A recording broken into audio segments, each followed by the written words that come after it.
hate you. I can't stand you.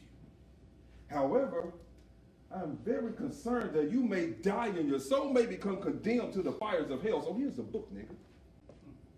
Read this book, nigga. Love this book, nigga.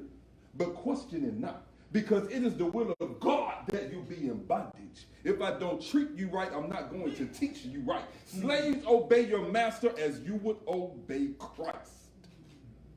Any gift given to me by the enemy will not benefit me, will only benefit the enemy. Never will the enemy be a friend to me. Whosoever abideth by the teachings of the enemy conquered is he. We live in a fantasy.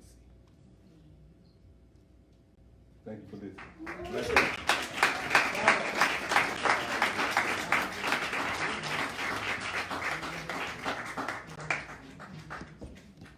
Excellent, excellent. And this next brother here, I'm going to introduce, and he's going to talk about the casualties of integration.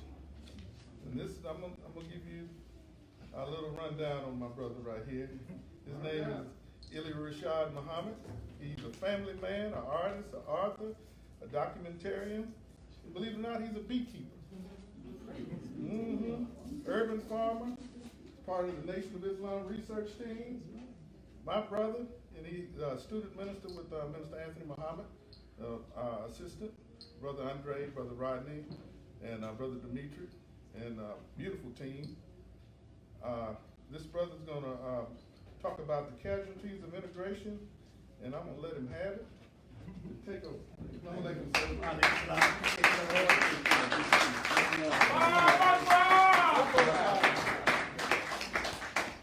Brothers and sisters, first of all, assalamu alaikum. I have the distinct opportunity to briefly, but somewhat forthrightly, just present some information concerning, as he stated, the casualties of integration.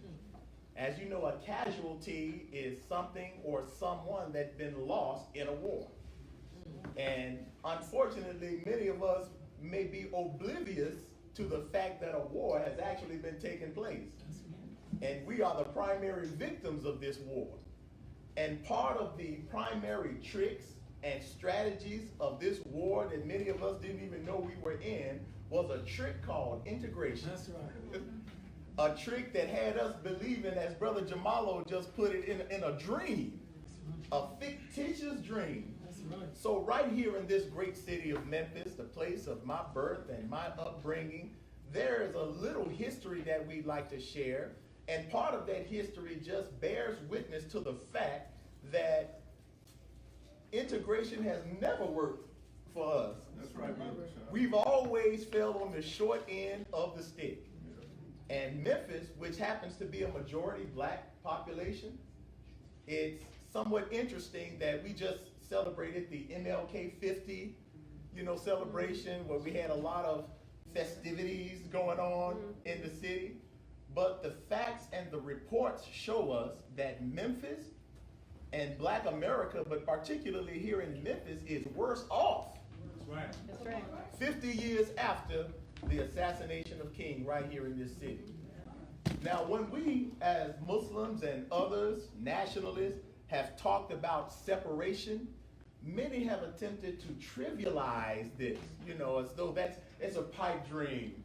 That's right. That's unheard of. We need to work where we are and just do what we can within the system and within the framework that we're in, But I would like to, with this brief moment, just kind of show us that integration has proven to be the pipe dream.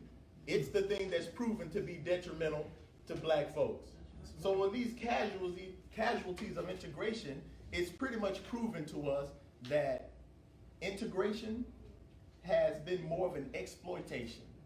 When we are in the presence of white society, we've always fallen on the short end of the stick. Now, right here in Memphis is, if you didn't know already, was one of the largest slave markets in the country. So we were together, black folks and white folks, but it was a relationship then like now that's always been defined as one in a superior position and another in an inferior position.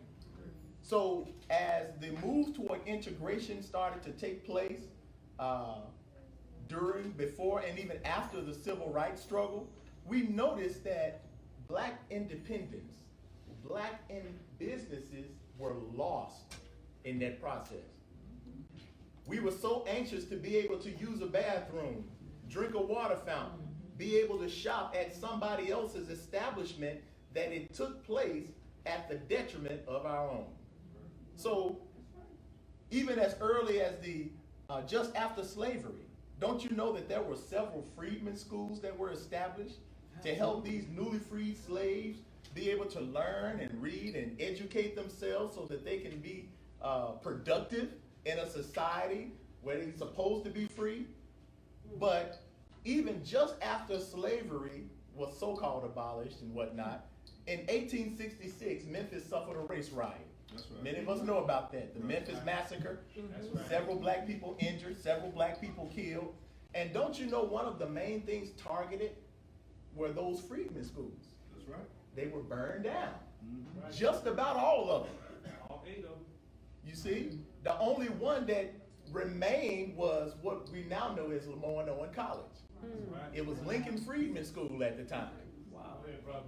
But anytime we've seen efforts to really be independent from Caucasian control, there have always been efforts from the highest echelons of government, even local government, to stop these movements. You all recall in Memphis history, the People's Grocery. That's right. Right there in South Memphis on Walker and Mississippi. Now this is in the late 1800s. Black folks trying to do something for themselves in an area that was known as the curve, because there was a trolley and everything going right through there. Your prominent black folks lived in that part of the city. That's right. You know, your Bishop C.H. Masons, your Dr. J.E. Walkers. But don't you know the People's Grocery Store, which was owned by 3 black men making strides for independence, they were shot at by white men, a group of white men. That's right. That's right. The store owners, randomly. Now what the white man didn't expect was for these black men to shoot back. Now considering that this was 1892, who you think the sheriffs arrested? Come on now. And of course the sheriffs arrested those brothers and later broke them out of the jail, or took them out of the jail and took them up and lynched our brothers. That was 126 years ago, this past March. But we see how trying to do something under white control, what that leads to. And one of those men, Thomas Moss, one of the store owners, he was a great friend of Ida B. Wells. In fact, Ida B. Wells was his daughter's godmother. Before the lynching, I think it was Thomas Moss, when they asked him, you have any last words, niggas? Go ahead. And Thomas Moss said this, tell my people to go west. Because he did not believe that black folks would never get any real justice under this construct of white authority. That's right. And don't you know that there was a huge migration of black people leaving Memphis, going westward, settling in places like Arkansas, Texas, Oklahoma. And businesses would set up shop. They would take up their whole operations and set up shop elsewhere. Black churches would leave, take their whole congregations. Black folks left by the thousands. And this was a concern for white folks too, because they were losing money. Which proves that they only want you to exploit you and capitalize off of you. That's right. That's real. You don't see too much difference today, do you? No, sir. And don't you know, helping to lead that movement, that migration, that separation, was none other than our hero, our sister soldier, the great Ida B. Wells. That's right. And even though she didn't migrate westward, she helped lead that movement. She sure did. A sister that also led what you could say somewhat of a separation movement right here in the city. That's right. Because she, after being put off of one of the little trolley trains, she protested. She didn't protest the way we protest, where we get some signs and stuff. No, she led a boycott. And it got most of black folks in Memphis not to ride the trolleys and pay their little money to ride the city trolleys. And don't you know the city government, white folks were begging black folks to just ride the trolley? That's right. Come on. Like Showing that they only need you for their benefit. That's right. That's right. That's right. I'm going to try to rush through this because I only have a few minutes. But look at how the black businesses that once thrived in Memphis now, all up and down Beale Street.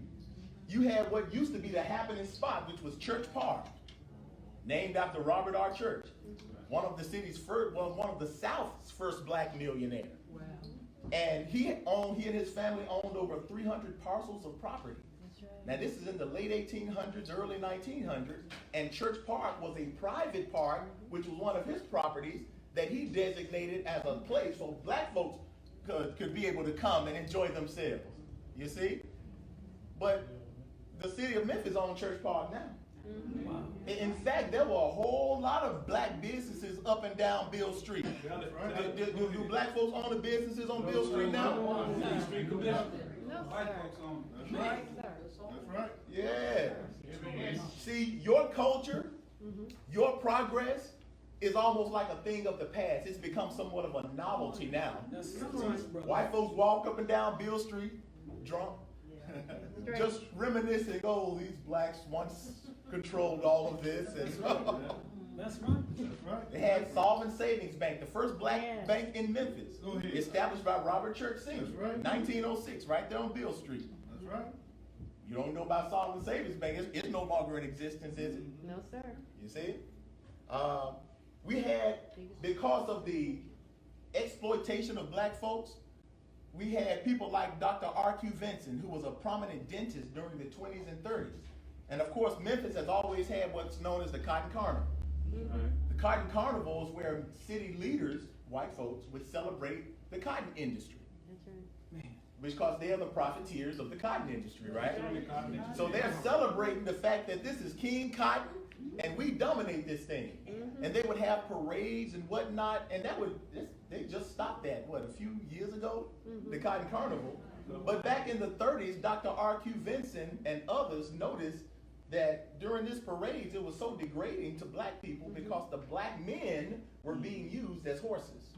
You know, they would be the ones pulling the floats where white women and whatnot would be waving their hands and all of that. So Dr. Vinson and other black leaders got together and said, you know what, we're going to start our own thing, which later developed into a tradition in Memphis known as the Cotton Makers Jubilee, Yeah. where black folks got together. We had our own thing and celebrated our own contributions to the cotton industry, which was the cotton contributions, right? The cotton independent. Dr. Vinson realized there had to be a separation to take place. That's right. But eventually, a lot of that has also been dissolved as well, thanks to integration. Did you know that we had a medical school? A black-owned medical school? Listen. Early 1900s, started by Dr. Miles Link. It started in Jackson, Tennessee, and then he came to Memphis and set up the University of West Tennessee, right there on McLemore.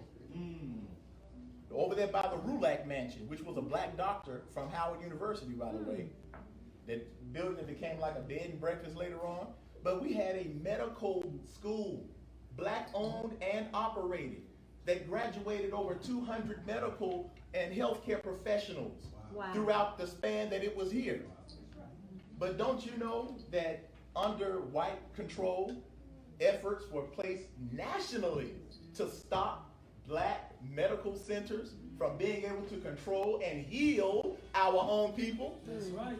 And there was a Jewish report, a Jewish-run institution, and a report called the Flexner Report. The Flexner Report by Abraham Flexner, which gave standards and operating procedures for the medical industry. And if the medical industry and healthcare people did not live up to the standards that he laid out in that report, then they would have to be dissolved. So many black medical facilities, institutions, hospitals, and clinics were dissolved as a result of this Flexner report. Probably never heard of it, have you? No, sir. See, they always put laws and policies in place to stop you, to show that you can never make it within their framework. That's right. I'm reminded of a scripture in the book of Psalms. Y'all don't mind me quoting a scripture. No, sir. And you don't mind me quoting it in my preacher voice. You don't mind a minute. All right, y'all. But there's a scripture in the book of Psalms. Psalms 94 and 20. It asks a rhetorical question now. It's a common sense kind of question. It asks, shall the throne of iniquity have fellowship with you, which frames mischief by law? Come on. Come on. That's right. Do you really think you can get along with a system, with a people, a wicked, iniquitous people who frame their mischief by laws and policies?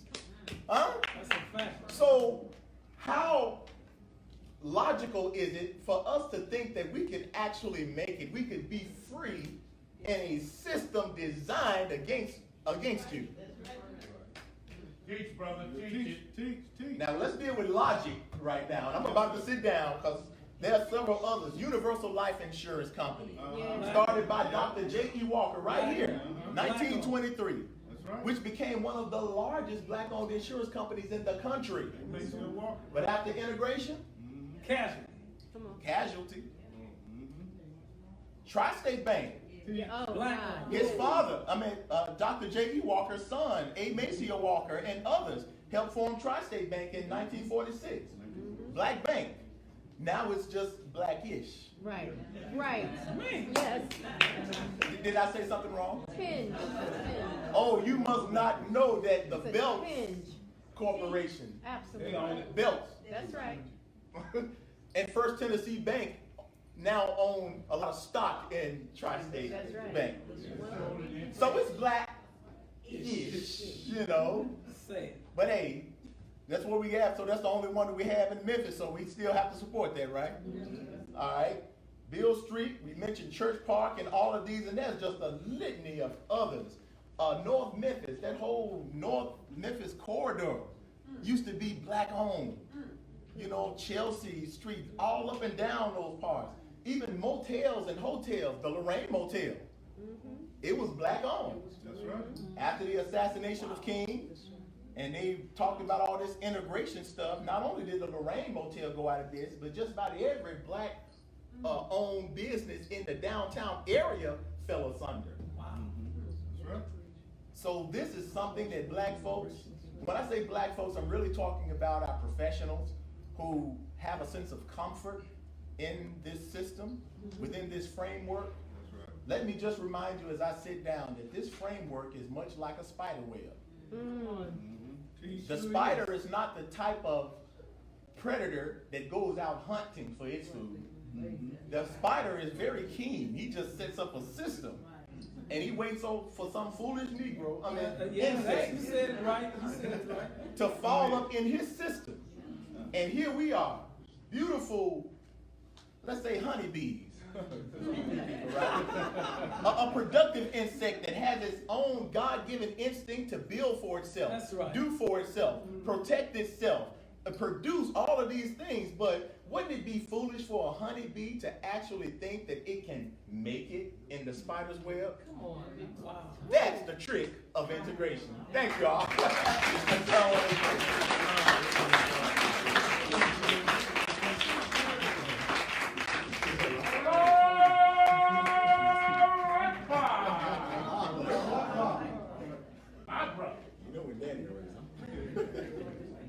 Brothers and sisters, we have a thing in Louisiana where when you hear something like you just heard with all these facts, we That's raise right. the question, how much more integration can the black community bear? That's right. And the audience answers, no more. It's killing us. So we're going to try that one time, all right? How much more integration can the black community bear? No more. It's killing us. Okay, y'all getting it together. Let's try it one more time. After hearing this, all the stuff that we owned, and the family unit that was together, and integration was a trick, as the Honorable Elijah Muhammad said, and it killed that. How much more integration can the black community bear? No more. It's killing us. Right. Yes, sir. Thank you, Brother Louis Ali. Real casual. Yes, sir. Yes, sir. Family, if you don't mind, if you have cell phones and whatnot, turn it on vibration so we won't have any feedback. And before I make an introduction of our keynote speaker, I just want to thank Mars 55, Sister Stephanie, Brother Andre. Give me a hand, Brother Benjamin, all the young brothers. You see these little young soldiers? They're powerful, and they're trained. And this is our mission. In our statement as FOI, we said, make all young men and boys join FOI. Make. So, they're after our young men and boys and sisters too. But I'm going to introduce this sister here is a gifted attorney, spiritual advisor, author of the powerful books, Real Love, and she has a slew of books, and she got her Juris Doctorate at the New York Bar. She has 2 powerful shows, WVON, Elevated Places, and Blog Talk Radio, and she's the national spokesman of the Honorable Minister Louis Farrakhan. I call her Sister Fi. So I'm gonna, she said don't, just bring her on up. And I'm just gonna say don't talk too much about it, but I'm gonna follow up. And this is our sister, Dr. Ava Muhammad.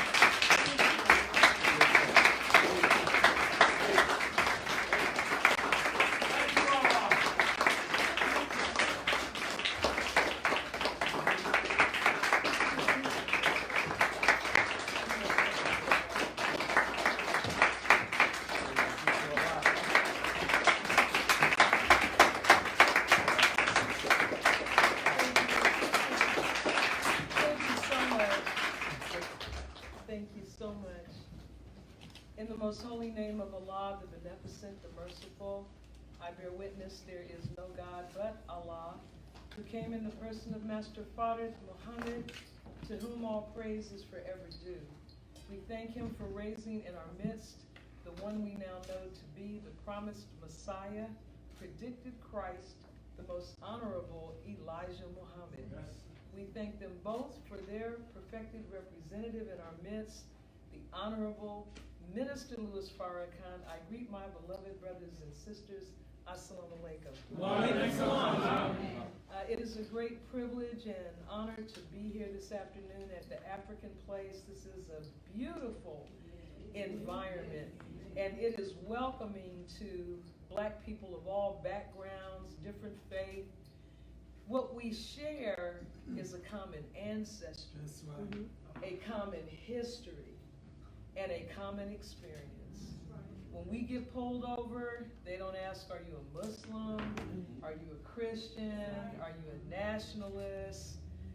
What causes them to pull us over is the melanin. And that is what determines the quality of our life and the length of our life here in what we call the hells of North America. I want to thank Brother Hoyle Muhammad, who's done so much hard work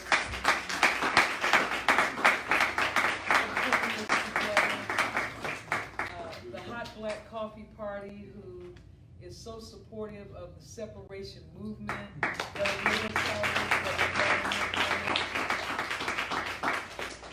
And really, I want to thank everyone who is out this afternoon. That's right. This is a Thursday at 3 o'clock in the afternoon. Right. And I love that because it's an indicator. Come on. It's an indicator of the willingness to focus on what is so important to the future of our children.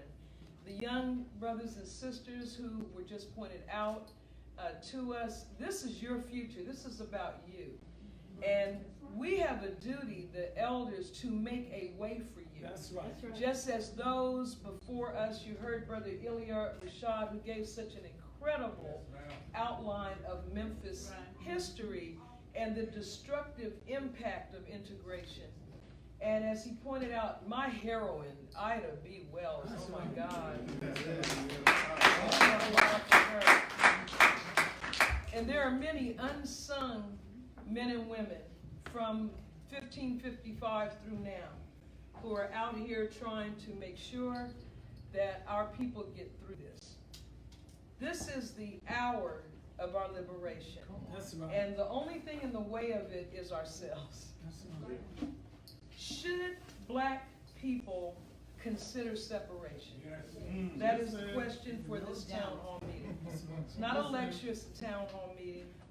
But very quickly, in a few minutes, I want to remind us, before we even address the treatment of black people from 1555 through this moment, let us consider the state of the Union, called the United States of America, and whether anyone in their right mind, black or white, who has a desire to be sane and to be right, wants to be associated with this country anymore. That's right. That's right. Right now, the United States of America has an unindicted criminal co-conspirator sitting in the Oval Office. That's right. As the commander-in-chief. Go ahead. Not tomorrow, not yesterday, but right now. This is a country where hundreds of priests in the Catholic Church have sexually molested and assaulted thousands of children Go ahead. without any accountability. I can't go there, I can't start because I'll be up here for 2 hours. Just something to consider when considering whether black people should separate. The word consider means to think carefully about something before making a decision. The word consider means to think on or be drawn toward a course of action. I want to share with you this afternoon, before we open up the floor, words from the Honorable Minister Louis Farrakhan, delivered back in 1994, October the 23rd, at Mosque Mariam. And if you go to the Self-Improvement Facebook page, you will see a link to this lecture. But I want to lift just a few words from it. He says, "It is God's word that we would suffer and be afflicted in America for 400 years. God's word also foretold that at the end of that 400 years, he would come and he would judge the nation that we would serve. Afterwards, it said, and he's speaking of the book of Genesis, we would come out with great substance and go to our fathers in peace. God made the prophets to write what we have now fulfilled. We were brought to America in chains. We have suffered and been under affliction for 400 years. The good news is that God is not to come, God has come, and he has come in fulfillment of the word that he caused to be spoken by his prophets. America is now under divine judgment. That's right. 4 great judgments are afflicting this nation as we speak. And I will stop right there and ask you to consider what is happening in California. That's right. That's right. Rain, hail, snow, earthquakes, and other plagues are tearing America up in the fulfillment of prophecy. America cannot escape her destiny, and neither can you or I escape ours. He goes on to say, it is not God's intention, it is not God's will for you or me to be integrated That's right. into a people whose time of judgment has arrived. That is not God's will. He said, I know it's your will. I know that. We don't want to leave white people. I can understand that. What slave wants to leave his master? But when you become free, you want to get free from that which has oppressed you. Yes. So it is the will of God that we be separated from our enemy. That's right.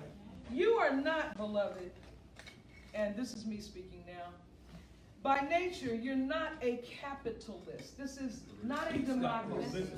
This is a capitalist society. And Brother Elia Rashad said it perfectly. When they reach out for you, it's not you want, it's your dollars that they want. There's no more cotton for us to pick. That's right. So our only usefulness left is as the biggest consumer group in America. As bad off as we are, it is black children and black youth that have more smartphones than white youth. Did you hear me? Go ahead. Hardly got a decent place to lay down, but we got that $1,000 iPhone. That's right. A piece of plastic. The air belongs to Allah, God. That's right. The white man draws and harnesses space. He harnesses electricity, which he does not own. And then he charges you and I. And we run out beginning in November through January on impulse shopping.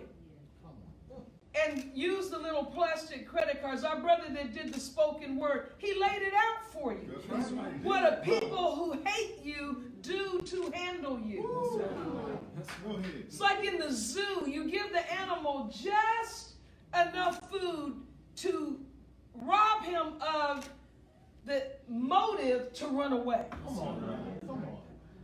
Man.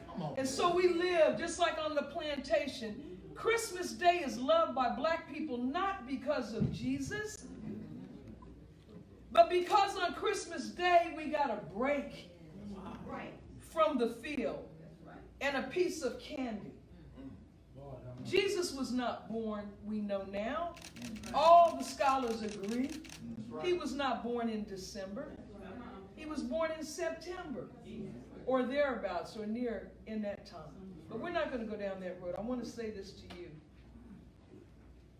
You do not by nature possess the requisite level of greed and deceptive intelligence to survive in a capitalist environment.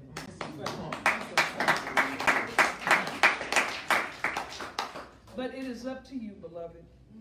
We can obey God and be saved. That's right. And have a Wakanda. Come on. Or we can follow the course that America is on under the leadership of Donald J. Trump. The Honorable Minister Louis Farrakhan has directed us to organize in every city. That's right. To host town hall meetings on separation. That's right. These are not quantitative gatherings, these are qualitative gatherings. This is not to persuade people of how wicked white people are, because if you don't know by now, God is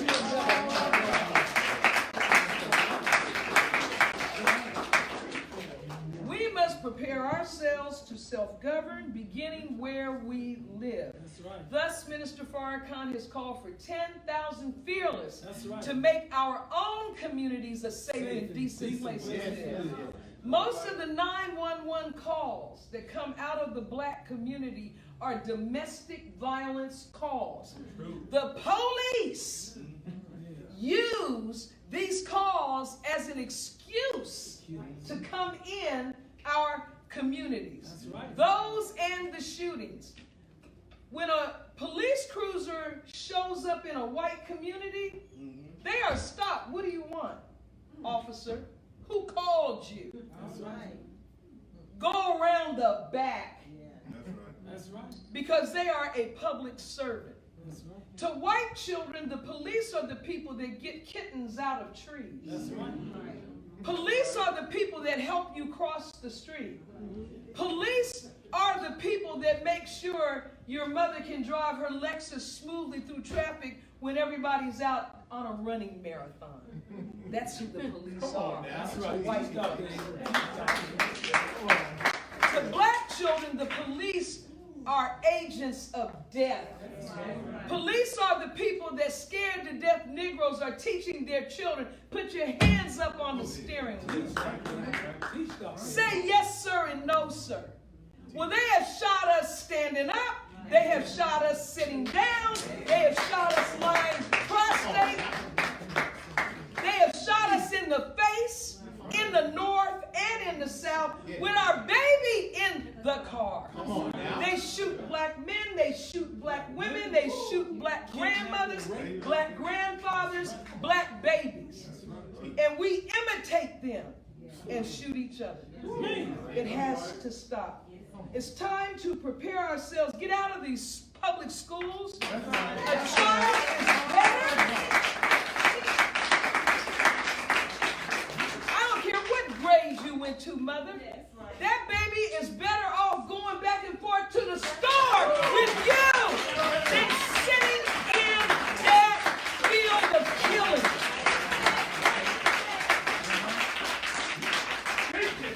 You don't let us shoot you up with a vaccination. You can't come to our school. Take your school and go to hell.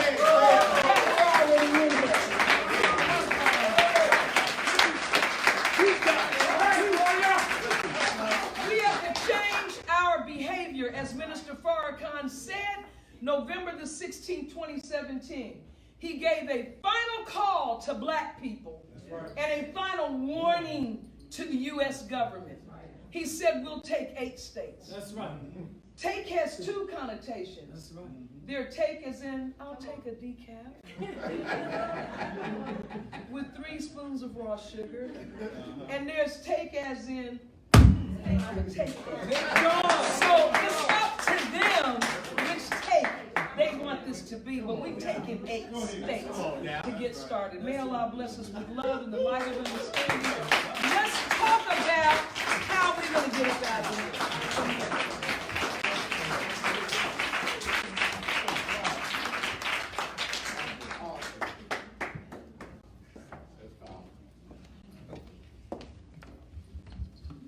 Powerful, powerful. Oh, praise. Give her another hand.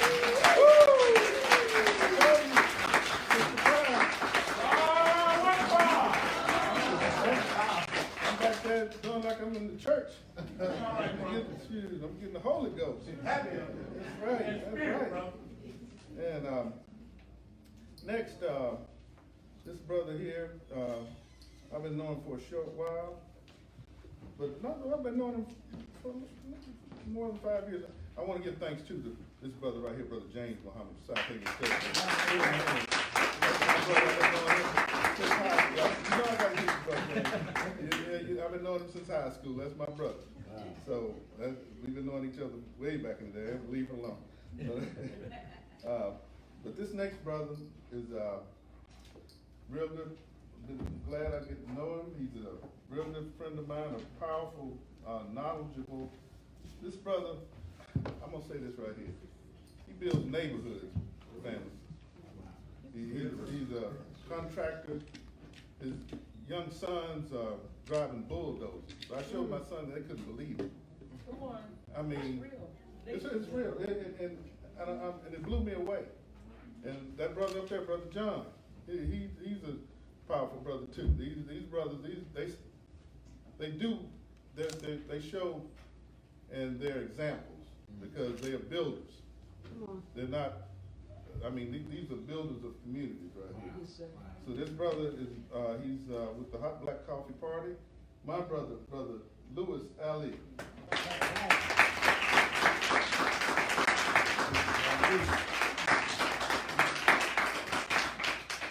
Separator. That's right. In the name of Allah, the Beneficent, the Merciful, I bear witness that there is no God but Allah, and we thank Allah for coming in person and raising up the most honorable Elijah Muhammad, the first begotten of we the dead, the Christ, to separate us from our enemies. And we thank the Honorable Minister Louis Farrakhan for reproving to the world that nothing will work for black people except the teachings of the Honorable Elijah Muhammad, and establishing the Honorable Elijah Muhammad's messenger and messiahship in the hearts and minds and souls of black people. I want to greet you all with the greeting words of peace. We say it in Arabic, Assalamu alaikum. I'm so thankful to God to be here at the African place and to be able to enter into a deliberative dialogue with black people on the serious subject of should black people consider separation. I didn't come here to lecture. I came here because we wanted to go from city to city, and we wanted to give you an opportunity to engage with Dr. Ava Muhammad and Brother Ilya Rashad Muhammad, and we want to hear from you. And we want to enter into deliberative dialogue about how we can accomplish making our communities a safe and decent place to live. That's right. I want to highlight just some quick points before we get right into our first question about the uniqueness of the state of Tennessee and the fact that we're at war. The state of Tennessee is really the capital of social engineering. Can y'all say that? That's right. Teach, brother. The state of Tennessee is the capital of social engineering, where you move people in a direction, in our case, to steal our economics. I want to highlight that Tennessee, Master Farrakhan Muhammad met the Honorable Elijah Muhammad in 1931. And in 1932, in Tennessee, they started the Highlander Group. Teach. My grandfather was a civil rights activist and was murdered in the state of Mississippi in 1964. And the black men in Mississippi and Louisiana, they would donate some of their money to what is called freedom schools. And in those freedom schools, they would use that time to teach little black boys skilled trades, teaching little black boys about things that they weren't taught in the regular through tourism, social engineering. When the Most Honorable Minister Louis Farrakhan, in the 7 speeches, he talks about how the Nation of Islam on cue in 1959 received a barrage of slander against the Nation of Islam. They done the film, The Hate That Hate Produced. That's right. But what they also put, they put the Playboy Mansion in the 50s right there in Chicago. That's right. So that the entertainers like Aretha Franklin and others who were going to hear the Honorable Minister Louis Farrakhan and all the entertainment community could be drawn away from the strong message of black nationalism, headed up by the heartbeat of really of black nationalism, the Honorable Elijah Muhammad, because all of them didn't go to the mosque. Some of them just went to the street and started teaching the teachers. Social engineering. Hugh Hefner now is an icon, but they're all after our money, and they don't call us soul brothers no more because the idea is to rob us of our soul, our morality, our decency. Last point on this social engineering. Go ahead. We couldn't go to banks and get loans from white people. That's right. We had to pool our resources together, and we had to barter a relationship between one another to raise the capital to open up black businesses. And that's what we did. So we were more sociable than we are now. Dr. Ava Muhammad mentioned capitalism, but capitalism and integration is leading to a cold culture of individualism. Where you don't care about one another. You only care about yourself. You don't care about your husband. You don't care about your wife. You don't care about your children. What can I get for me as an individual? And we got to end that because we didn't begin that. That's all social engineering. So I wanted to highlight those points, and I wanted to read just something from the Honorable Elijah Muhammad about us being ashamed of our God. Go ahead. We have to come out the closet and not be ashamed that God came in person and raised up the most honorable Elijah Muhammad to save us from our open enemy and constant oppressor. That's right. The Messenger's books, the Most Honorable Minister Louis Farrakhan, he teaches us that the Honorable Elijah Muhammad is the eternal leader of the Nation of Islam. And so in Our Savior Has Arrived, it says, because of Allah coming to us in person, of Master Farad Muhammad, teaching us that the glorious, much prophesied truth that will put us, the black once slaves of white America, into heaven while we live, should be so foolish to reject the truth which has been brought to us to take us out of the condition of hell subject to white Americans. Should we be ashamed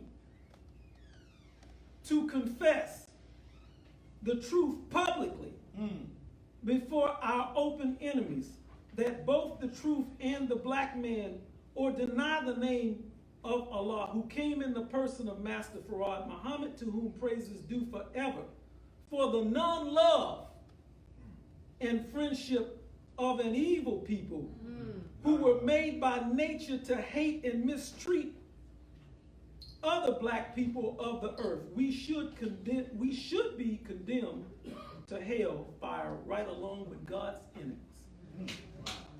And so I want to open up the dialogue with our first question.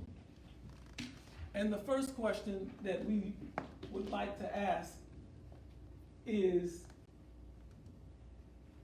integration a sin? Is integration a sin? Yes. Well, we can, and any of maybe Dr. Ava or Brother Ilya Rashad, maybe you can expound on, so our people will know and have a chance to understand a little more about it. Okay, and I want to make us aware of the time. It is almost 4:30, it's 4:22, and we have to be out of here by 6 at the latest. So we can all condense our comments and questions as best we can.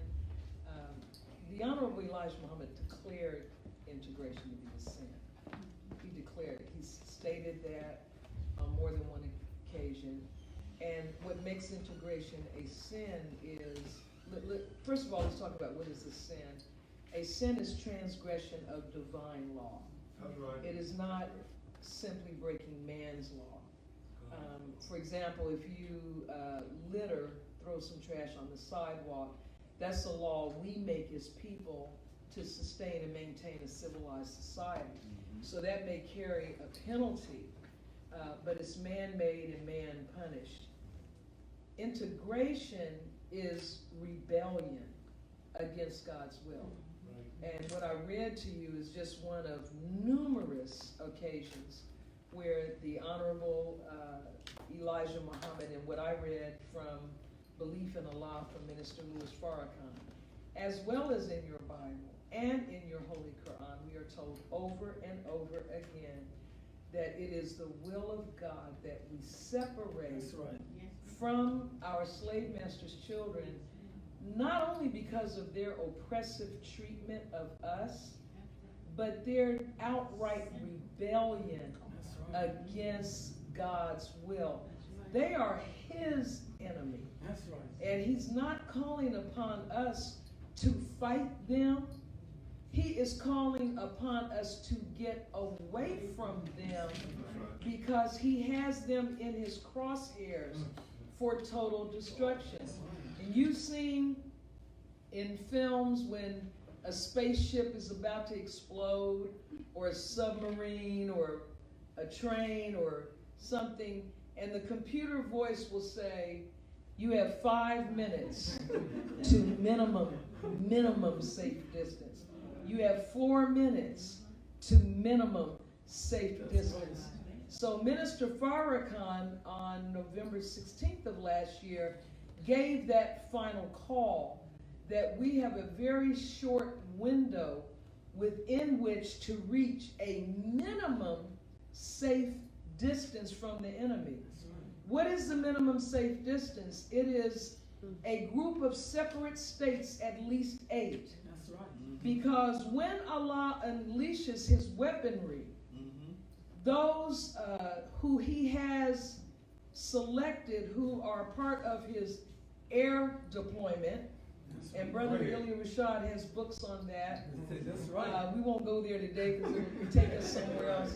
But God is well prepared to finish off America. After she goes into a state of disintegration, which she's in now, she will be destroyed. But in order for us to be spared that destruction, we have to be identifiable That's right. as a community in submission to his will. Just like armies and military have uniforms and colors that they wear, so when you go to war, you can identify who's with you and who the enemy is. Well, the identification of us is that we are Muslim.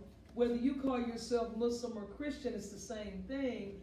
You are in submission to God's will. And if you are, that will manifest itself in the way you look, the way you behave, and your way of life.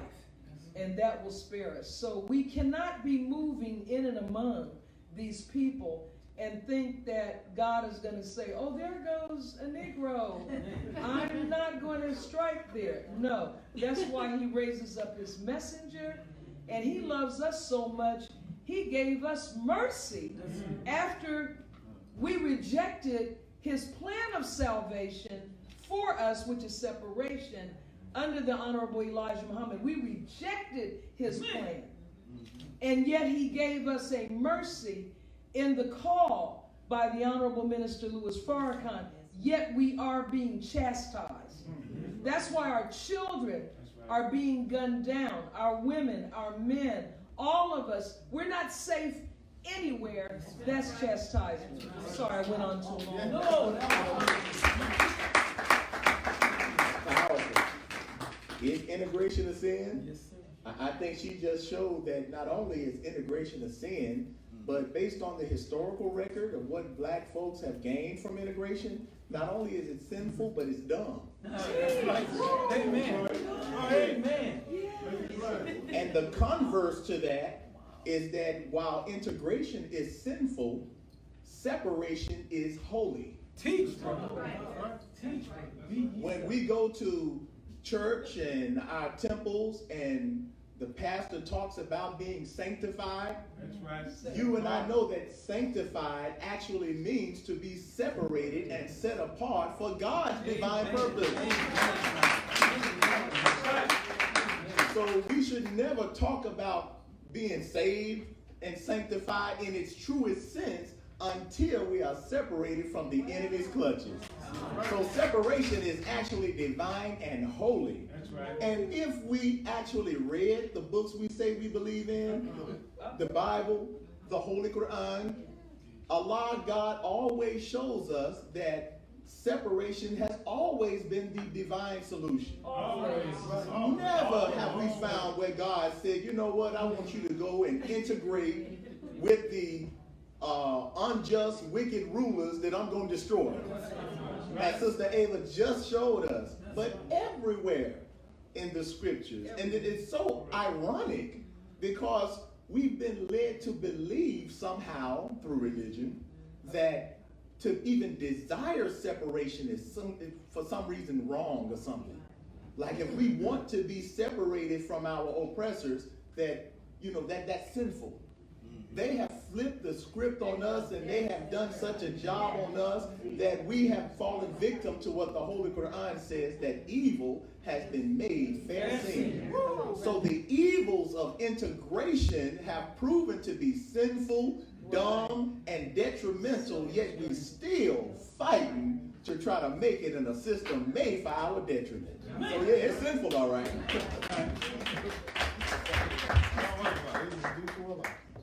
You know, throughout America, in every city, people talk about black on black crime. Mm-hmm. They talk about us killing each other.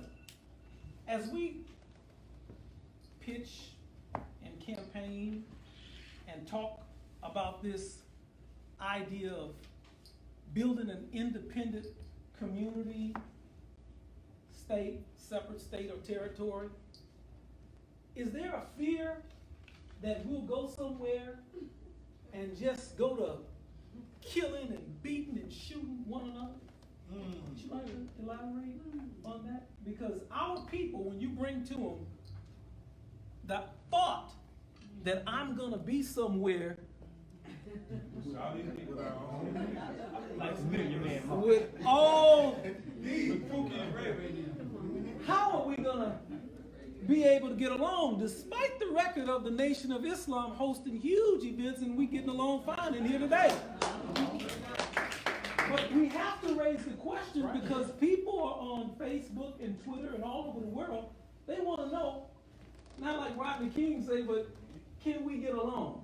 And we'll direct that to you first, Brother Ilya Rashad, and if Dr. Hazel would like to chime in. How are we going to get along? And certainly we've all heard that question before because, and let's be real, it's a legitimate concern. You know, you sometimes think, okay, if we are separated, we off to ourselves, what's to say that, you know, I'm not going to get robbed and killed and all of that type of stuff. But you know what? History has proven that when we are left alone without their intervention, we have always thrived. That's the history. We have thrived economically. We've thrived socially. You see, when we are left alone without their intervention, when they come into the picture, that's what sows dissension among ourselves. So this, again, going back to that separation, this is why separation is holy. This is why it is necessary, because now you also separated from the influences of evil that cause us to become the murderers, the killers, the rapers, the fools, the criminals that we've become. We've become that under the tutelage of white America. Did you want to comment?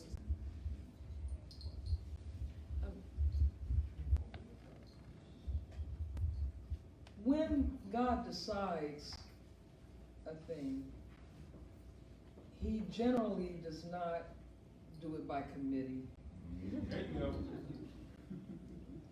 He said He's Alpha and Omega, the beginning and the end in the Bible, right?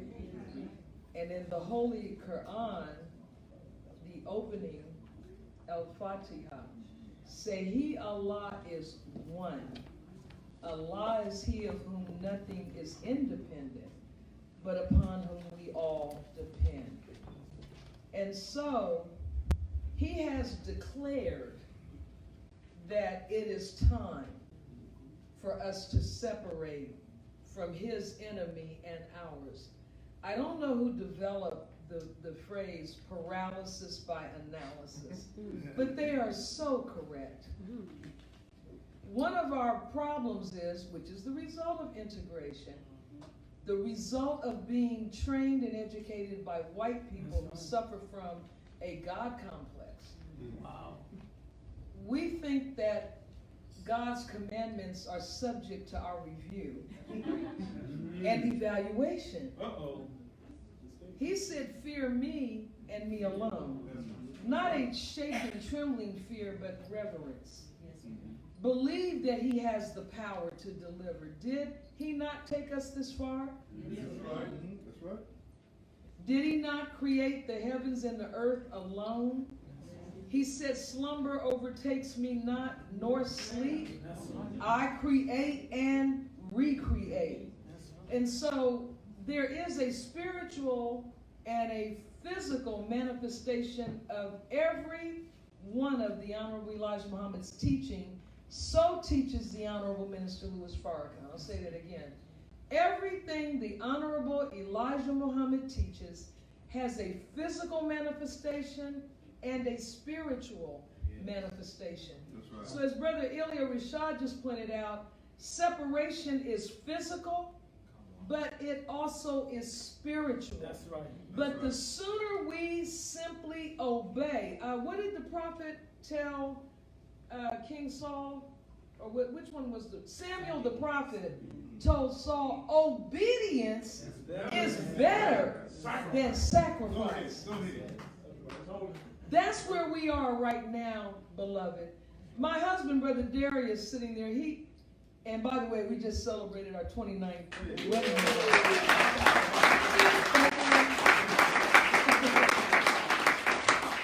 But he says all the time, we have no idea how quickly our circumstances will transform if, as Brother Ilya just pointed out, if we would get away from them. First of all, we have a record. We didn't have the criminal behavior. That's a fact. In segregation that we have now. We did not. When we came out of slavery, we had, in the first time they did statistics on us in the late 1890s, the marriage rate was in the 90th percentile. Come on. Man. Now, less than 30% of black homes contain a so-called nuclear family with a married couple and children who they produced. That's right. Now you go in a black household, you don't know who's there, Sure don't. where they came from, or how long they will be there. Because, as Brother said, in a capitalist environment, it's every man for himself. I'll close with this. One of our ministers said recently in the nation, you can't even say we live in the jungle anymore. Wow. Because he said in the jungle there are plants and water. Wow. Wow. He said, and at least there are families. Where we live now is a desert. That's right. That's right. And if you study the desert, just go on National Geographic or somewhere, there's nothing out there. Yeah. But every once in a while, a spider will come up and look around and then go back in. You may see a snake here and there. They'll crawl out and grab something and run back in. That is life in the colonies called ghettos, where we wake up in the morning, you peek out and see if it's safe to go from point A to point B, and every other life form that you encounter, there's no communing, there are no greetings, everything is studied. This is something I can eat, this is something I can have sex with, this is something I can take something from. Or this is something I need to run away from because it has a greater killing capacity than I do. That's the sum total of our relationship today in the colony. So, do we fear leaving? I fear staying here.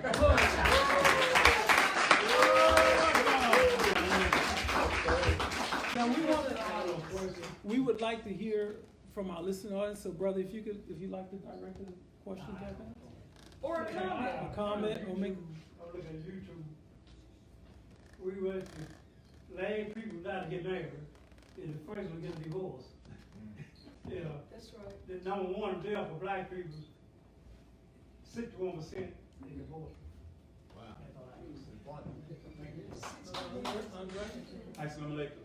I would like to give an example, brother, of what you were referring to, or the concern that many of us will have about living amongst one another. Will I be living with a bunch of violent people in essence? That's what you were asking, right? Well, as the believers know, I've been in law enforcement here in the city of Memphis 25 years. Yes, sir. From 2009 till 2011, 2015, I decided to become the school resource officer at my alma mater, Hamilton High School. My classmates had a website, and our school went really down, Hamilton High School. Yes, it did. Yeah. It was to the point to where they were bringing drugs in the school, they were bringing prostitutes in the school. Right. Shots were being fired in the school. Right. Nobody wanted to go there. So I bid for the position, and I asked for Hamilton. And the lieutenants were like, you want to go there? I was like, yes. But at any rate, before myself and Brother John, is there any Brother John children here? Yeah. Brother John. Right here. Yes. Your father, FOI, just like me. We went into Hamilton. When we got there, Hamilton High School was experiencing 116 plus major critical incidents per year. We introduced, and it was before it was called conflict resolution. Our goal was to, when we see these conflicts, these Facebook arguments, we get these young brothers, we bring them to our office, and we sit them down. And we dialogue. And now these are children. After the first year, we went from 116 to 40. Wow. The following year, we went from 40 to 16. My God. Praise Oh, be my to the God. Lord. So what I'm saying to you is this. If we go and get our children, Come on. That's right. That's right. I mean literally go get them. We went and got the gangbangers. We went and got Castellian, Young Mob, Trula, Fast Cash, and we sat down and we talked with them. And we asked them what was the root of the conflict. And more times than not, they will not be able to tell you why they're beefing. Because it starts with hearsay. The point I'm making is this. That's a misplaced fear. Because as the scripture says, I think it's in Matthew 2, it says, thou hypocrite, when you compass the land and the sea to make a proselyte or a convert, you make them twofold the child of hell than yourself. That's right. So our children are really just emulating That's what we're doing. our enemy. That's what they're doing. That's a fact. Because they've introduced to our children a culture of violence. But we never go and deprogram them, so to speak. So by Allah's permission, we were successful. Now, last point. Recently, the city gave the schools back over to the county. They've taken MPD out of the schools, and now the sheriff's department is there. Where the sheriff's department didn't want Hamilton, my alma mater, so they just got school officers there. And all the work that we did is gone way back to what it was prior to our life. That's amazing. So my point is, we can, if we go and do it, the problem is we are afraid of our children. Just like the book says. Women are their oppressors and children rule over. Oh no, children are their oppressors and women rule over. That's right. That's amazing. Brother Jamalo? Yes, sir. Just to piggyback on Brother Andre, Lamb dash.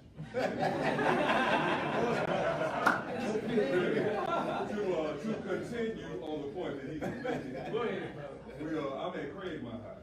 And same thing when I got there, it's bad, it's tough, you know what I'm saying? But I'm from North Memphis, so children do what you let them do, period. And same difference. We catch a beat, sit them down, talk to them, it's courteous.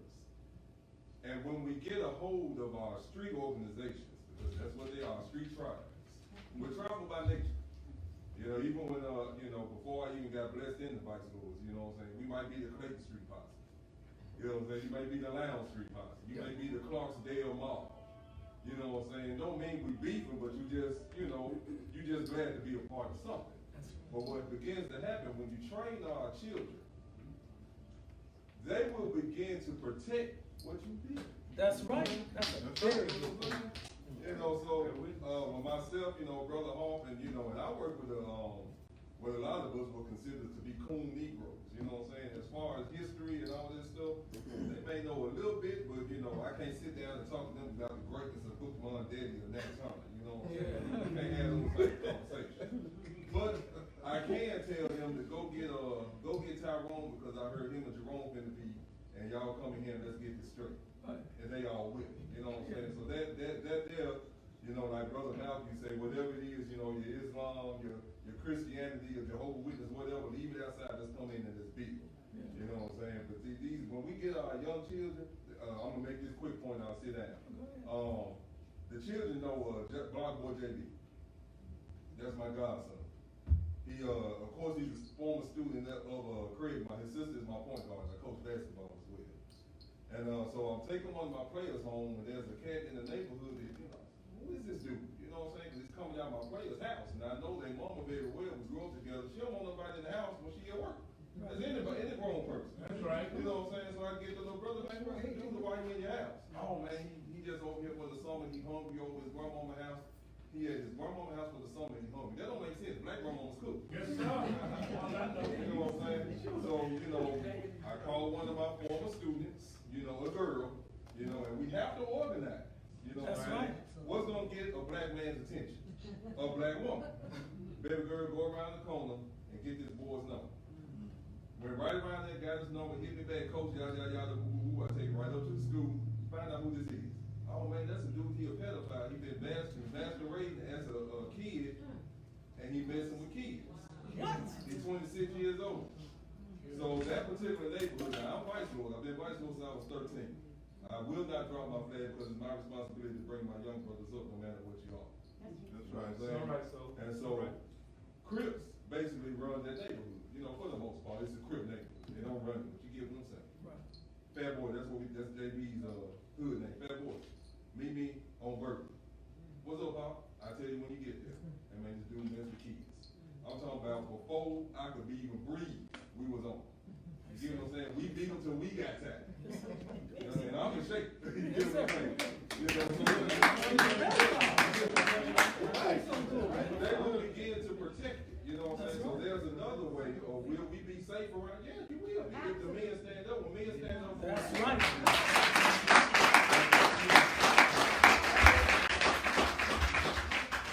Sister, Good evening. Thank y'all for having this town hall meeting. And I heard it over the airways. Is the brother here who put it out there? Probably me. Brother Hoyle, Brother Torchlight. It's Torchlight. This is me. Yes, ma'am. Oh, you the, pleased to meet you. Yeah. I'm enjoying everything that I'm hearing. Seems like everybody's trying to organize to see what they place working and trying to get everything going. My question is, do y'all have anything laid out for the family structure in the home? I'm finding it hard just trying to get my immediate family together, just to organize a simple family reunion. So I think, we all know our family is dispersed, you know, no one talking hard to each other in the streets or whatever, no love. So do y'all have anything laid out how to organize our immediate family, to start the conversation, to start gathering, so when this move takes place, that's our point of communication.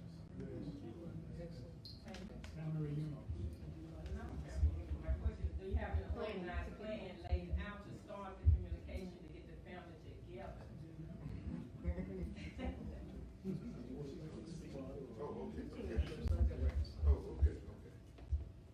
I would just say this, because for when it comes to family and whatnot, there are many models that we can pull from. You know, there have been plenty successful black families who have rebuilt themselves from unsuccessful black families. But I have to say this too, the Nation of Islam in many respects has so many good models, teachings, programs that's not just for Muslims. that's right. If Black America would really benefit and take time to look at the teachings and programs of the Honorable Elijah Muhammad, there are principles and keys and blueprints that can be used to govern our families, govern our communities. And the thing is, kind of going back to not only to what you said, Sister Golden Girl, but what the point that Brother Jamalo and Andre were making. We do so much better when we don't have them, when we work among ourselves without their influence. That's right. The Million Man March, somebody brought that up earlier. The Million Man March was, in a sense, an example, a glimpse of that proved that we have everything we need. You're talking about the largest, most peaceful demonstration of black unity in the history of the world now. But what went into that is that you had black folks organizing it. Black folks funding it. Black folks not relying on white folks' money and white folks' approval. Black folks laying out the logistical planning and organizing of this massive demonstration. Black folks patrolling, protecting, and defending it without arms, mind you. All of this with the most powerful government and its agencies against this effort. That's right. But yet it still proved to be successful as a clear demonstration of the largest, most peaceful demonstration of black unity in the world. What does this prove? It proves that we have the capacity right here with us if we, one, unify. Now I know that's easier said than done, right?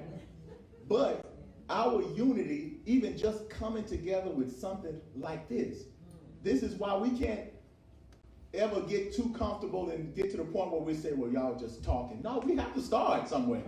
And we have to keep talking, and keep meeting. That's how families are built. Sometimes it starts at the dinner table. That's it. But it has to be consistent. You see? If you look at this world, white folks who control the world now, a lot of that starts right there at the dinner table. That's right. And it ends up going to the corporate boardroom, to the political halls, but it starts right there at home. So we want to take advantage of opportunities like this. We want to take advantages of the program that the Nation of Islam has modeled in many respects that black people as a whole really should and can take advantage of.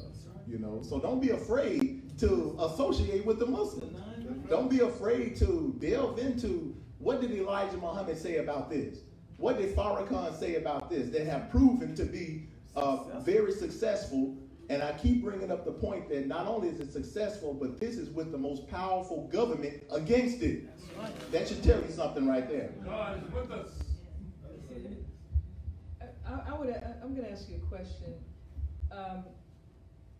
Is there someone else in the family that you talk with frequently, Sister Golden Girl, that someone else who has already shown some responsiveness? I'm that person. No, I'm saying, but are you alone? Is there anyone else? Is there a name? If I ask you to think about who would you believe is most approachable that you would talk to right now about a family? My sister. Your sister? Yeah. Okay. All right. Of course, organized and things in the family, that's me. Even I have brothers. I understand. But I see this mindset everywhere in the black families. There's no strength. Right. There's no unity, there's no love. It's there, but it's hidden under a veneer of disunity that's not real. Okay? That you have to penetrate and get underneath the veneer. Because the white man's world is an illusion. That's so true. And he feeds your mind with instant thoughts of failure before you even get started. But everybody in this room has what is called a sphere of influence.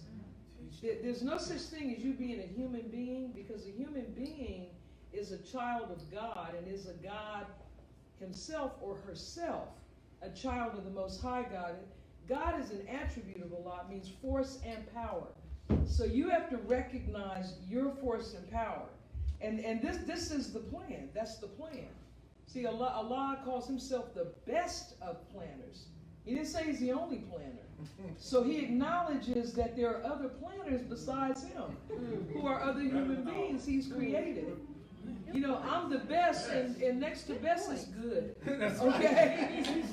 Okay? So you're good. Yeah, you say, I'm good, I'm all right. You are. Okay? But you talk to your sister. And you see, when it comes to black people, because Brother mentioned the Million Man March, and it brought back to mind what happened with that. The minister did not say to black men, how many of you all would like to come to a Million Man March? That's right. He said, I'm calling 1 million black men to meet me in the mall. That's what he said. Okay? So it's like writing a newspaper article. They teacher in journalism. Start at the end, give the bottom line first, and then back up into the planning. So you say, we're having a family reunion. That's right. On August of such and such, 2019. It's going to be at the so-and-so park. And I'm expecting the whole family. If you're part of this family, right. you will be there. That's right. Then people will start calling, well, how does this happen? I remember the minister came back home from that announcement. He told those of us on the staff, he said, as the words were coming out of my mouth, I was saying, oh my God. But he was acting on a desire to fulfill a stated desire of the Honorable Elijah Muhammad, who said to him in 1963 when they were watching the March on Washington, that one day I'm going to have a real march. That he admired and respected that, but they realized that that march was infiltrated by the Kennedy administration and various white-dominated unions. And so they co-opted it. But my point is, you have an idea. And in that same speech I talked about earlier, Belief in Allah, he talks about when you get a good thought, it's really not an idea yet. Right now it's a thought. You have to think on the thought and nurture the thought into other thoughts that evolve into an idea. And once you have an idea, you can share that idea. So don't ask, tell them. And I think you will get the response you're looking for. And in your family are the various people who can get certain aspects of this thing done. That's right. Like the minister said, I'm a teacher. I'm not an administrator. I'm not an operational person, but I am inspirational. But other people are operational. Other people execute. And once you put but you have to have faith. That's right. First and foremost. And lastly, in the Quran it reads, when Allah desires a thing, he only says to it, be, and it is. Well, he says to it. Who's he talking to? What is he talking to? It. What is it? It is what he desires. So evidently he's talking to something that's already there. It just has to be brought into the immediate reality. Just because something's unseen doesn't mean it's unreal. So see it, believe it, trust in the power of you don't think God wants families to come together? Of course he does. You desire something Allah desires for your family, and he'll help you make it happen. Oh, that's so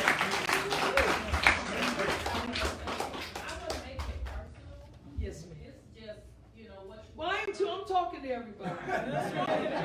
Families, I'm saying, how do we incorporate what you're trying to do, the movement of what this family is about? Yes, ma'am. And Well, yes, ma'am.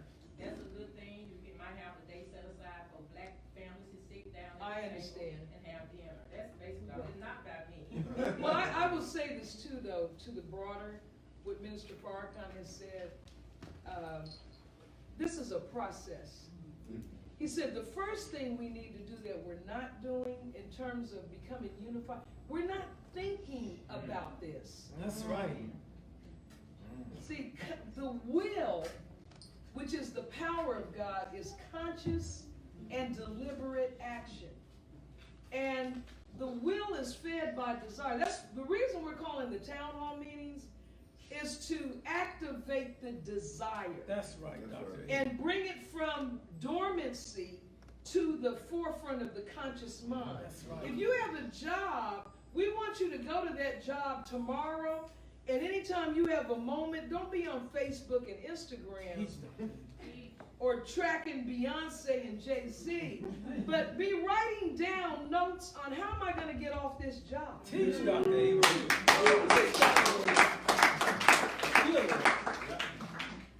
Where do I see myself in 1 year, in 3 years, in 5 years? What is it I don't like about the condition of my community? That's right.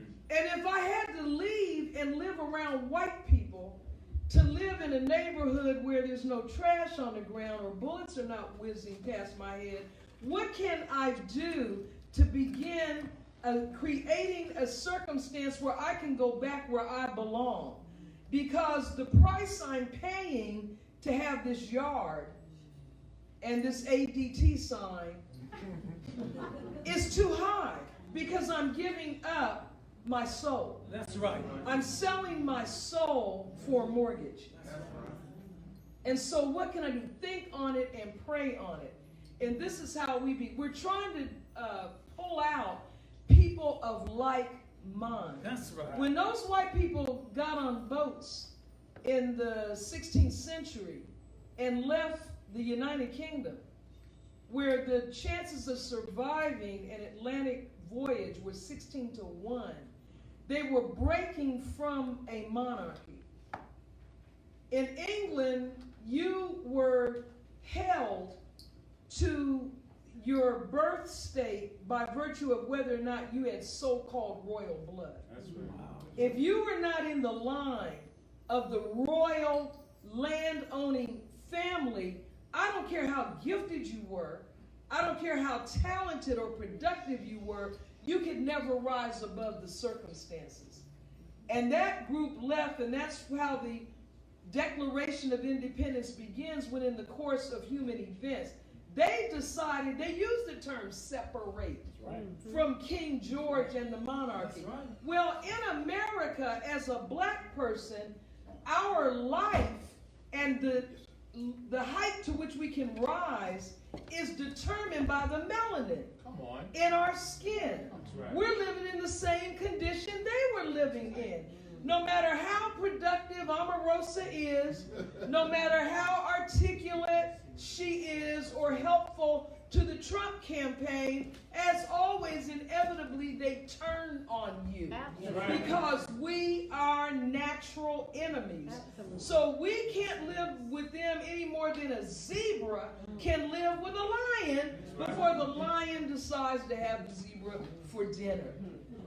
So think on that every day. That's right. And you will start to come up with the desire and then the solutions for unity.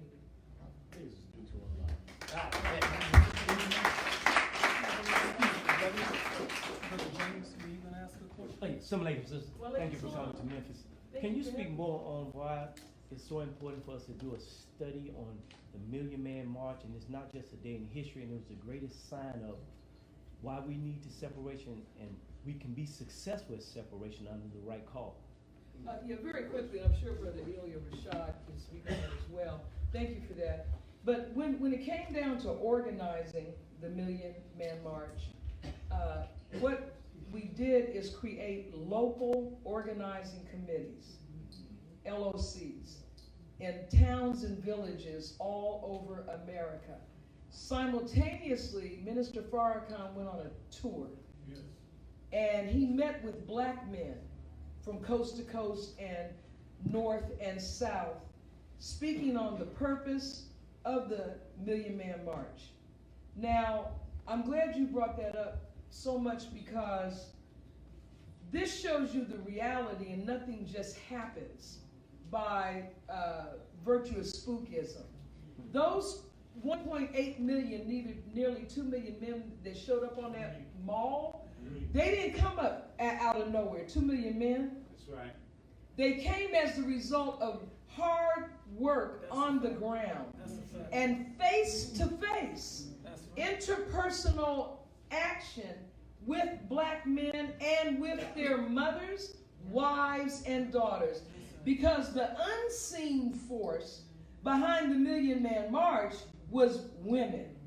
When the minister first announced it, a lot of Negro leaders ran for the hills. Sure did. Because this is a nation where one time it was against the law for two slaves to talk to each other. And this black man's talking about 1 million men meet me in a mall at their capital on a Monday. So they ran. It was a woman, Dr. Dorothy Height, the late Dr. Dorothy Height, who came out publicly and stood with the Honorable Minister Louis Farrakhan, and in the wake of that black woman coming out to support him, black men began to come out. Many civil rights leaders, so-called leaders, and black people of prominence, they didn't get involved until 2 days before the march, when they saw that it was going to go down, regardless to whom or what, and they came to the minister's suite begging to be allowed to speak. And he let them do that. But the point is, like these little town halls, the people that are in this room that took time on a Thursday afternoon, you are the ones who have to start talking this up. It's time to go. And point to the fall of America. Point to genocide. But biggest of all, in this Christian Bible Belt, point to the book of Genesis and ask him, is there any other people that fit this dialogue between God and Abraham, where he said, your seed will make a sojourn into a land that is not theirs and will live among a strange people. That's us. Serve them for 400 years. That's us. And after that time, I, not send nobody, I will come and I will judge that nation. They shall serve the And lastly, I want to say this to our sister's point about friendship and unity and what you've been saying, brothers, about the absence of love. That's right. And brotherhood, because we're capitalists. What can I get out of this? If you look at the Montgomery bus boycott, Rosa Parks was not the first person to take that stand. And she did not sit down because she was tired. She was an activist. But why did Rosa Parks' arrest create the outcry that it did? Because Rosa Parks belonged to every black social and political club and organization you could belong to in Montgomery. She was loved. She was respected. That's a fact. So when she got arrested, they didn't say, let's organize a boycott and deal with these devils. They said they locked up Rosa. That's right. Come on. And people said, hell no, you're not going to lock up Rosa. You see how personal it has to be?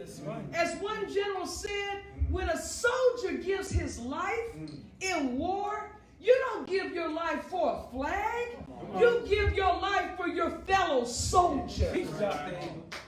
And that is what we have been robbed of. The love of the brotherhood. The love of the sisterhood. We backbite each other. We're envious of each other. We hate the idea that our brother is going to be successful. We live in fear that another black man is going to make $1. We live in fear that our young daughter will get a good husband. So we don't train our sons to be good husbands. We don't train our daughters to be good wives. We don't train because I got mine. You get yours. And the devil loves it. And we love him because he gives us nothing. We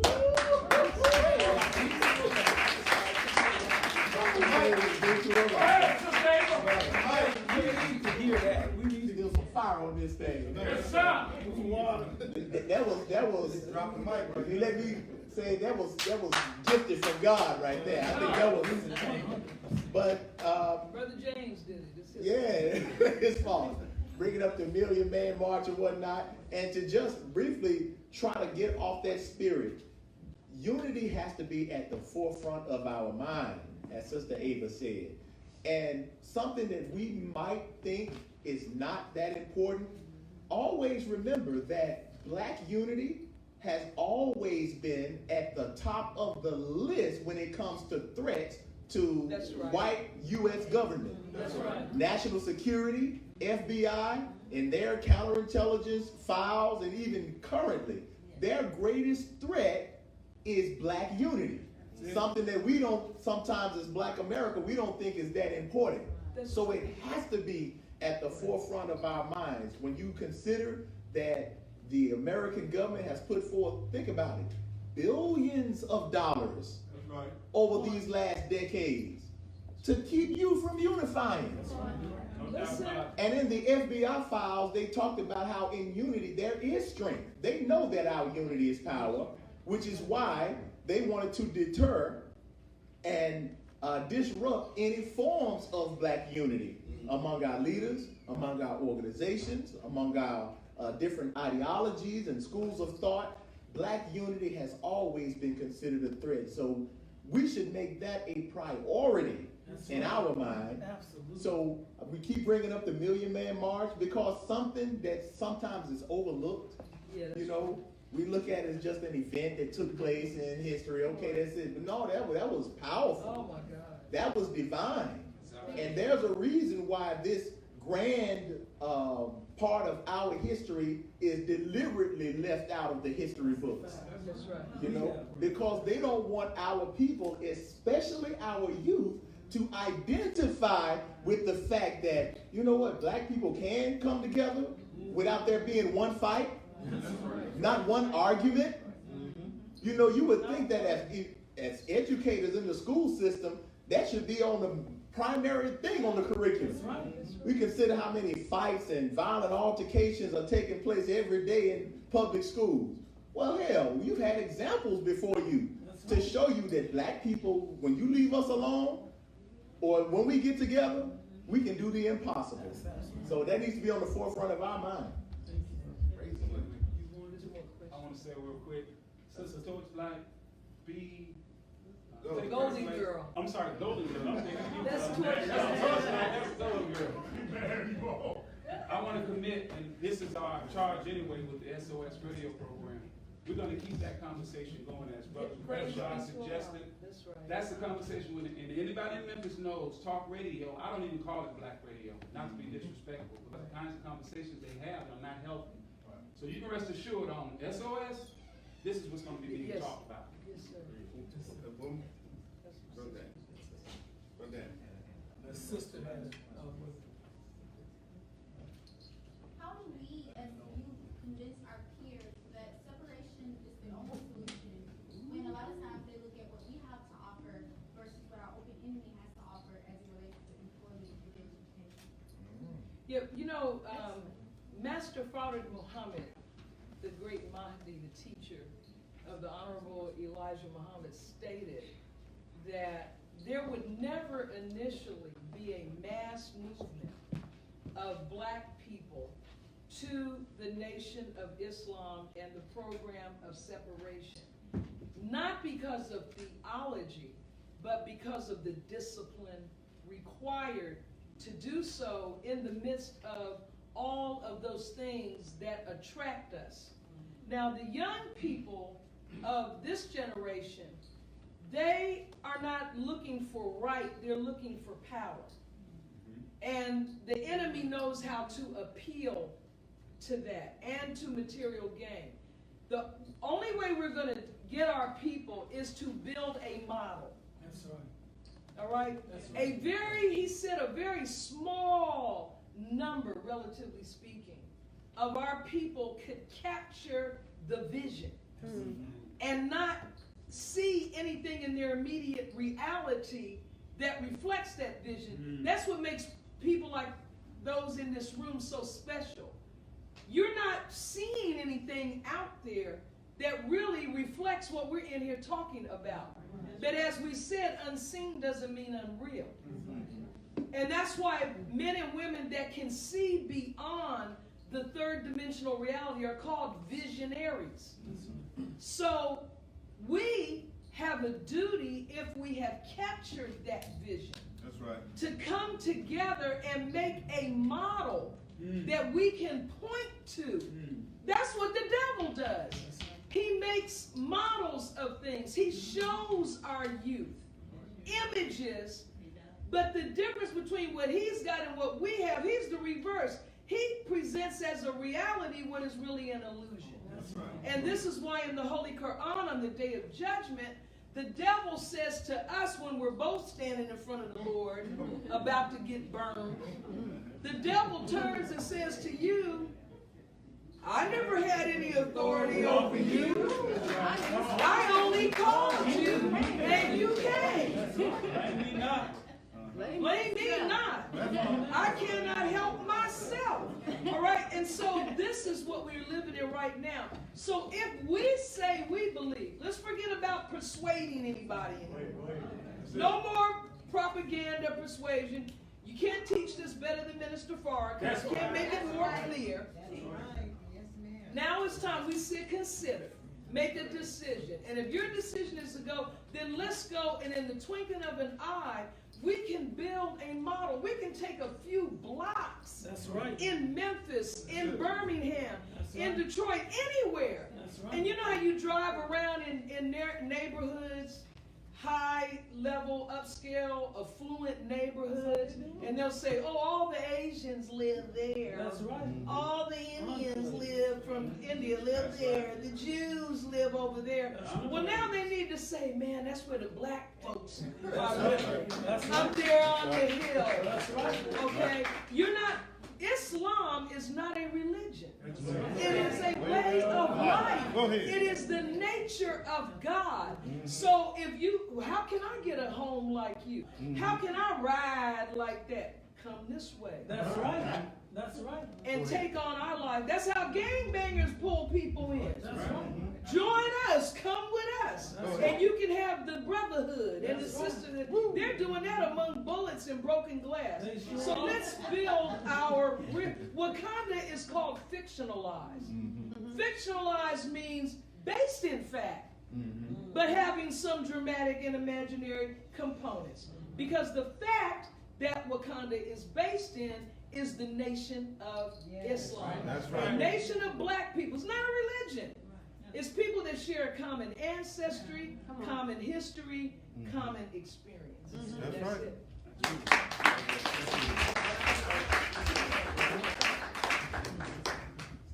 Oh, Keys to a Successful Life, a lecture by the Honorable Minister Louis Farrakhan, gives you great insight into how to build families. The process of family building. Go to store.finalcall.com. Keys to a Successful Family Life. Thank you, Sister Ava. And I want to answer Golden Girl, and this is my job as a brother, as a fishing brother in the Nation of Islam, Miles 55. Sister Golden Girl, that sister standing right there, that's our captain, Sister Captain Stephanie, get with her. And we have meetings Sunday on 873 Van, Sunday at 10 o'clock. Saturday morning for the sisters at 9.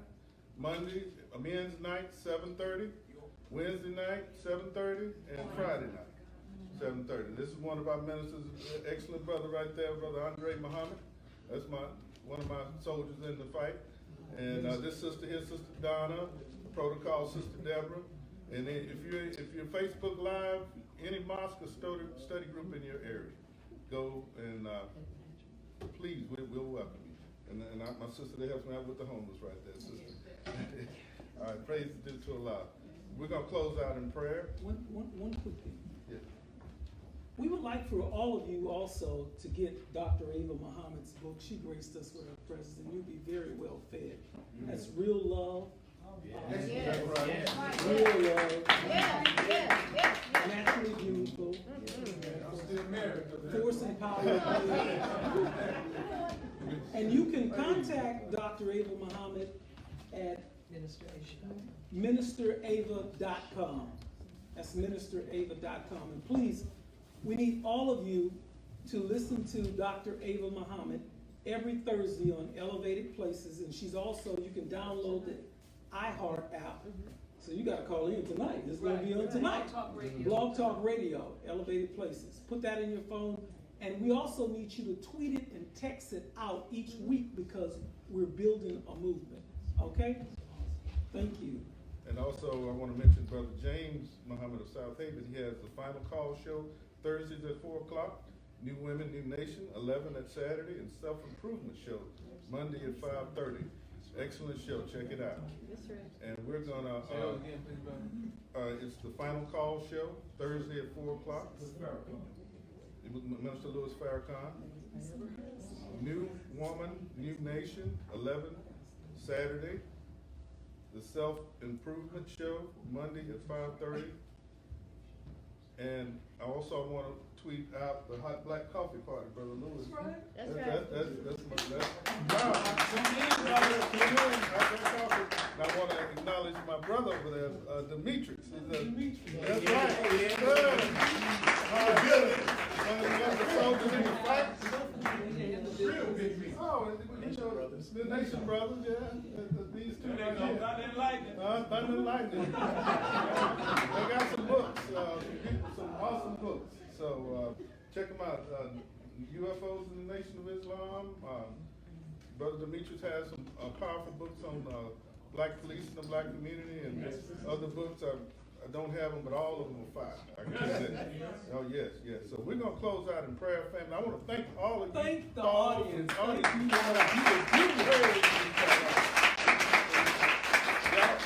forgive me, brother. I've been on the radio all the time, so this is my podium time. So this is Torchlight right here. Y'all know who he is. This is your brother. But we're gonna close out in prayer. Stand up and